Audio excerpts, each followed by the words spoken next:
लातूर जिल्ह्यातल्या मांजरा नदीकाठच्या शेतकऱ्यांना फटका, 500 एकर जमीन पाण्याखाली, ऊस, कांदा आणि ज्वारी पिकांचं नुकसान। आज मुंबई, रत्नागिरी आणि सिंधुदुर्गात पावसाचा येलो अलर्ट, तर विदर्भातील वर्धा, चंद्रपूर, गडचिरोली आणि गोंदियातही येलो अलर्ट जारी। दमदार पावसानंतर जून महिन्याच्या पहिल्या आठवड्यात कोकणातले अनेक धबधबे प्रवाहित। 1000 फुटावरून कोसळणाऱ्या धबधब्याचं विहंगम दृश्य पाहण्यासाठी पर्यटकांची गर्दी।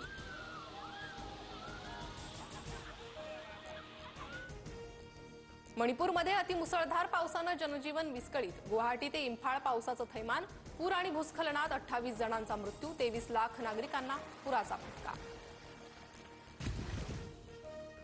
नायजेरियातील मोक्वा शहराजवळ धरण फुटल्यानं पूर, आतापर्यंत 150 जणांचा मृत्यू, 1,500 लोकांना पुराचा फटका, घरं पुरात वाहून गेली, अनेक नागरिक बेपत्ता।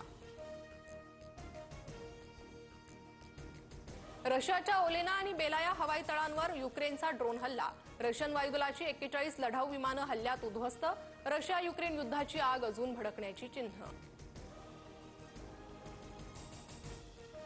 क्वालिफायर 2 मध्ये पंजाबचा मुंबईवर 5 गडी राखून दणदणीत विजय। 11 वर्षांनंतर पंजाब IPLच्या फायनलमध्ये, अंतिम सामन्यात उद्या बंगळुरूशी भिडणार।